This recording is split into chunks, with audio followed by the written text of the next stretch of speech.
Pixar has created some of the greatest villains in animation, but only one of them started as a fan. Long before the cape, the gadgets, or the name Syndrome, he was just Buddy Pine, a kid completely obsessed with superheroes. While everyone else was pretending to be heroes, Buddy was trying to become one. He built rocket boots, invented gadgets, and even gave himself a superhero name. Not because anyone asked him to, but because he genuinely believed this was where he belonged. Then one day, he got the chance every fan dreams about. He met Mr. Incredible. For Buddy, this wasn't just about meeting his hero. It was his chance to finally become part of that world.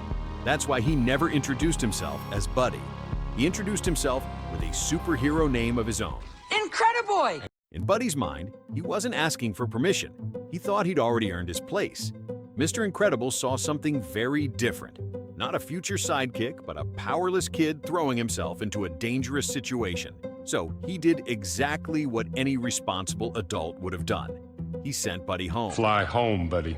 I work alone. It wasn't cruel. It wasn't personal. It was common sense. But Buddy never saw it that way. All Buddy heard was one message: you don't belong. And that's the moment most people think Syndrome was born. But they're wrong. Buddy didn't leave that day wanting revenge. He left with something much more dangerous, an obsession that would quietly shape every decision he made for the rest of his life. From that moment on, he wasn't trying to become a superhero anymore. He was trying to prove that Mr. Incredible had made the biggest mistake of his life. It's cool, huh? 0 point energy. At first, it almost feels like Mr. Incredible created his own worst enemy. One conversation, one rejection, one life changed forever. But that isn't really what happened. Watch the scene again. Mr. Incredible isn't angry. He isn't trying to humiliate Buddy. He's trying to keep him alive. Buddy has no powers, no training, and absolutely no business fighting real villains. Sending him home wasn't the mistake. It was the only responsible choice. The real tragedy came afterward. Mr. Incredible walked away. Buddy didn't. Years later, that one moment was still controlling his life. Most people eventually let rejection go. Buddy built his future around it. Instead of asking, how can I become a hero? He started asking, how can I prove my hero was wrong? And those are two completely different goals. So Buddy stopped chasing superpowers and built something that could compete with them. Technology. Years passed. The kid with homemade gadgets disappeared. In his place stood one of the greatest inventors in the world. His machines could do things superheroes couldn't. His company made him unbelievably wealthy. By almost every measure, Buddy had already won. That raises a much bigger question. If he'd already achieved everything, why was he still thinking about Mr. Incredible? Because success was never the finish line. Recognition was. Buddy didn't want the world to call him a genius. He wanted Mr. Incredible to admit he had been wrong about him. Years later, Syndrome would finally say it out loud. Now you respect me, because I'm a threat. That's the way it works. That need for recognition changed everything. Buddy stopped trying to join the heroes. He decided to replace them. His answer was the Omnidroid, a machine designed to learn from every battle, every opponent, every mistake. It wouldn't just defeat superheroes, it would become stronger every single time it defeated one of them. That's when Buddy stopped being a disappointed fan and became something far more dangerous. Then the story takes an even darker turn. Most villains build weapons. Syndrome built a system. The Omnidroid wasn't designed to win one fight. It was designed to learn from every fight. But to keep learning, it needed real opponents. So Syndrome began contacting retired superheroes, not to recruit them, to test his machine. Each one received what looked like another mission, a remote location, a dangerous robot, a chance to save the day. None of them realized they were walking into a deadly experiment. The fight would begin. The Omnidroid would lose. Syndrome would collect the data. Then he would upgrade the robot and find the next hero. Again and again, until the robot stopped losing. Think about how terrifying that really is. Every superhero who failed made the Omnidroid more dangerous for the next one. Every battle became another software update. The Omnidroid wasn't just getting stronger, it was evolving. By the time Mr. Incredible arrived on the island, he wasn't fighting version 1. He was fighting a machine built from years of data collected from fallen heroes. Suddenly, everything makes sense. The missing supers, the abandoned suits, the classified files. They weren't random victims. They were stepping stones. But here's the part that makes Syndrome different from almost every Pixar villain. He didn't kill superheroes just out of hatred. He used each one to train the machine that would eventually replace them. Without superheroes, there was nothing for the Omnidroid to learn from. The stronger the hero, the stronger his machine became. And when only one challenge remained, there was only one name left: Mr. Incredible. Not just because Syndrome wanted revenge, but because defeating the world's greatest hero would allow him to become the world's greatest fake hero. That was the real plan all along. But somehow, the craziest part was still to come.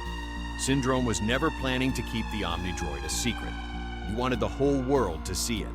His plan was simple: release the robot, let it tear through the city, wait until every real hero had failed, then arrive at exactly the right moment. Not too early, not too late, but just in time to save everyone. The world would cheer, the cameras would roll. Overnight, Syndrome would become the greatest superhero on Earth. But he wouldn't be a hero at all. He'd be the man who created the disaster in the first place. That's what makes his plan so brilliant and so disturbing. He realized something almost nobody else did. People don't remember who caused the problem. They remember who solved it. And even then, Syndrome wasn't planning to stop. After enjoying his moment in the spotlight, he planned to sell his inventions to everyone. And when everyone's super, no one will be.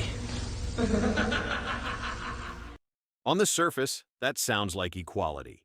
But Syndrome wasn't trying to make everyone equal. He would still control the technology, decide who received it, and remain above everyone else. He wasn't destroying the hierarchy. He was rebuilding it with himself at the top. For the first time in his life, Buddy believed he had finally earned what he had always wanted: respect, recognition, a place among the heroes. But the moment the Omnidroid escaped his control, everything changed. Real heroes don't follow a script. Mr. Incredible didn't follow the script.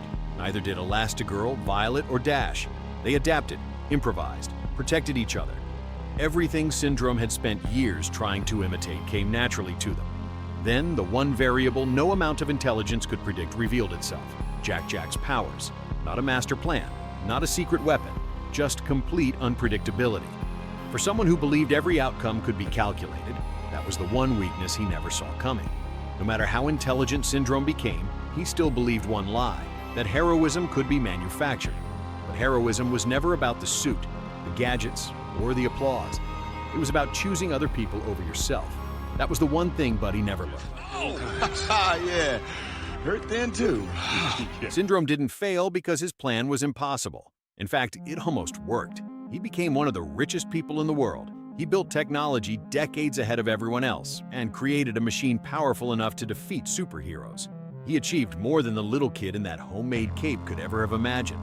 So why does his story still end in failure? After everything he accomplished, he was still chasing the approval of one person: Mr. Incredible. Think about it. Every invention, every business, every robot, every part of his plan revolved around the same question: what if Mr. Incredible had believed in him? That's what makes Syndrome such a tragic villain. He didn't spend his life building a better future. He spent it trying to rewrite one moment from his past. And that's impossible. You can't change yesterday. No matter how smart or successful he became, Syndrome could never rewrite that moment. Mr. Incredible moved on. The world moved on. But Buddy never did. Buddy? My name is not Buddy! That reaction reveals everything. Beneath the name, the suit, and all his confidence, Buddy Pine had never really disappeared. He spent years trying to prove he belonged beside a hero instead of becoming something entirely his own. And that's the real tragedy of Syndrome. Not simply that he became a villain, but that he never realized he didn't need Mr. Incredible's approval in the first place. The moment Buddy decided that one rejection would define the rest of his life, his story had already been written. Syndrome's real defeat didn't happen when his jet exploded. It happened the day he stopped living for himself and started living to prove someone else wrong. Honey! What? Where's my super suit? What? Where is my super suit?